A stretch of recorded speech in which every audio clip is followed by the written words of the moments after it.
এই যে হাজার দুয়েক লোক টোকায় নিয়ে আসবো, আমরা বাড়িতে বাড়ি থেকে টোকায় নিয়ে আসবো, মাটির তলে ঢুকলে সেখান থেকে বের করে নিয়ে আসবো। যে মানুষটির এক ইশারায় দেশের শত শত মানুষের ভাগ্য নির্ধারণ হতো, যার নামে গোটা আইন শৃঙ্খলা বাহিনী কাঁপত, সেই মানুষটি আজ ভিনদেশের কারাগারে।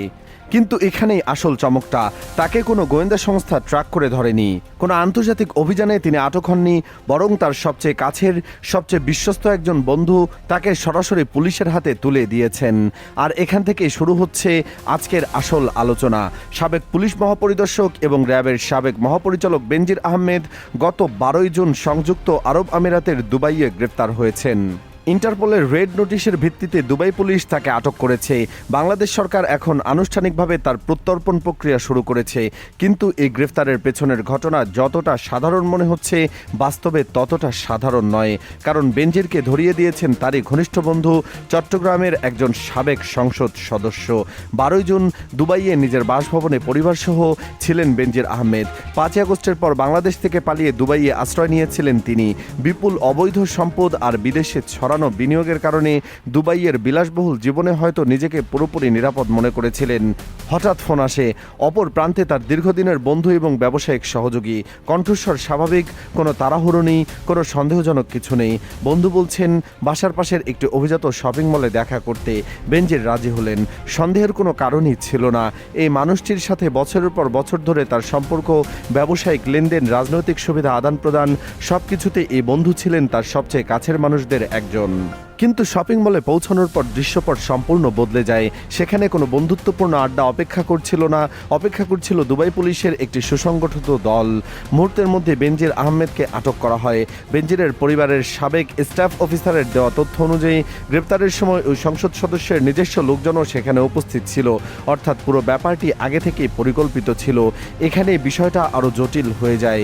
দুবাই পুলিশের কাছে বেনজিরের বিরুদ্ধে স্থানীয় কোনো মামলা ছিল না।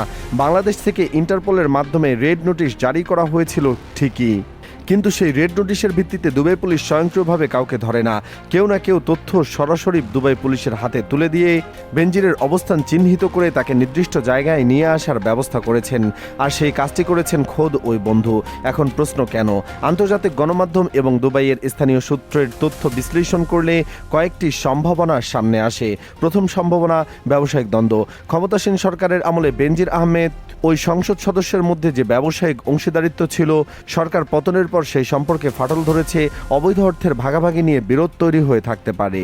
দ্বিতীয় সম্ভাবনা, নিজের পিঠ বাজানো। ওই সংসদ সদস্য নিজেও হয়তো আইনি ঝুঁকিতে আছেন।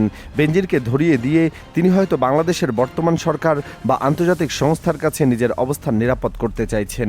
তৃতীয় সম্ভাবনা, চাপের মুখে পড়া। হতে পারে ওই ব্যক্তি নিজেই কোনো গোয়েন্দা সংস্থার চাপে ছিলেন এবং বেনজিরকে ধরিয়ে দেওয়া ছাড়া তার কোনো সামনে আর উপায় ছিল না।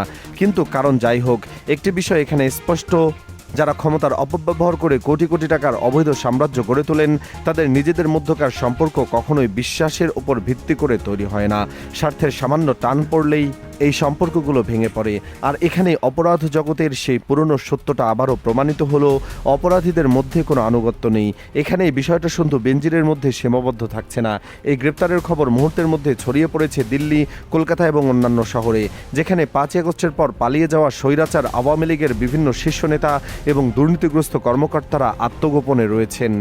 বেনজির আহমেদের মতো একজন ক্ষমতাধর ব্যক্তি, যিনি একসময় অন্যদের ধরতেন, ফাঁদ পাততেন, তিনি নিজেই যখন তার ঘনিষ্ঠতম বন্ধুর হাতে ধরা পড়েন, তখন বাকিদের মনে যে আতঙ্ক তৈরি হয়েছে সেটা অনুমান করা কঠিন নয়।